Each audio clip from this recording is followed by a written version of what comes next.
സുവർഗഭോഗത്തിൻ്റെ പിശാച് പിടിച്ചവരുണ്ട്. ഇങ്ങനെ പിടിച്ചു കഴിഞ്ഞിട്ടുണ്ടെങ്കിൽ പിന്നെ ജീവിതം മുഴുവൻ നശിപ്പിക്കും. ചിലപ്പോൾ രോഗങ്ങളൊക്കെ കിട്ടും. പിന്നെ സിഫിലിസും പിന്നെ എയ്ഡ്സും ഇങ്ങനെയൊക്കെയുള്ള രോഗങ്ങൾ നമുക്ക് കിട്ടും, നമ്മൾ മറ്റുള്ളവർക്ക് കൊടുക്കുകയും ചെയ്യും. ഇങ്ങനെ വിഷമിക്കുന്ന ഒത്തിരി പേരുണ്ട്.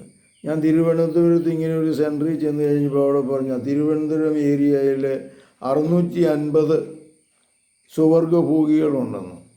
എന്ന് വെച്ചിട്ടുണ്ടെങ്കിൽ അവരെ ഒത്തിരി പേർക്ക് ഈ രോഗം കൊടുക്കുന്നുണ്ട്. പിന്നെ അതുകൊണ്ട് ഈ തിന്മയിൽ നിന്ന് മോചനം നേടാൻ നമ്മൾ ശ്രമിക്കണം. ഇതൊരു പൈശാചിക ബന്ധനം പോലെയാണ്.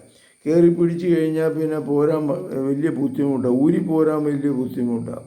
അതിൻ്റെ ആ സുഖത്തിലേക്ക് പിശാച് നമ്മളെ നയിക്കും.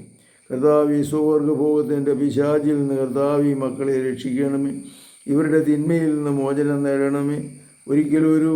ഒരിക്കൽ ചെന്ന് ഇതിൽ ചെന്ന് പെട്ട് കഴിഞ്ഞാൽ ചിലപ്പോൾ രോഗം നമ്മളെ കയറി പിടിച്ചത് നമ്മൾ അറിയുക പോലുമില്ല. ഇങ്ങനെയുള്ള തലത്തിൽ നിന്ന് കർത്താവേ മക്കളെ രക്ഷിക്കണമേ. ഞങ്ങളുടെ സമൂഹത്തെ വിശുദ്ധീകരിക്കണമേ. സൊദോം ഗൊമോറ പോലെയാകാതെ നമ്മുടെ കേരളവും കാത്തു സൂക്ഷിക്കാനുള്ള കൃപാവരം ഞങ്ങൾക്ക് നൽകണമേ. ഈ തിന്മയിൽ അകപ്പെട്ട വ്യക്തികളെ രക്ഷപ്പെടുത്തുവാൻ കൗൺസിലിങ്ങിലൂടെ, ജീവിത നവീകരണത്തിലൂടെ, മരുന്നിലൂടെ ഒക്കെ രക്ഷപ്പെടുത്തുവാനുള്ള കൃപാവരം ഞങ്ങൾക്ക് നൽകണമേ.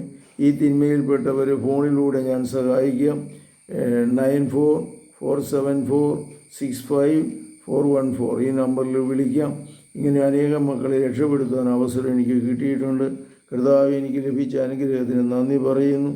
ഈ പൈശാചികം എനിക്ക് നൽകിയിരിക്കുന്ന അധികാരം ഉപയോഗിച്ച് ഈ പൈശാചിക ബന്ധനത്തിൽ നിന്ന് കർത്താവ് നിങ്ങളെ മോചിപ്പിക്കുന്നു, നിങ്ങളെ സുഖപ്പെടുത്തുന്നു, ശക്തിപ്പെടുത്തുന്നു. പരിശുദ്ധ പരമദിവ്യകാരുണ്യത്തിന് നേരവും ആരാധനയും സ്തുതിയും പുകഴ്ചയുണ്ടായിരിക്കട്ടെ. ഈശോ മിശിഹായ്ക്കും സ്തുതിയായിരിക്കട്ടെ.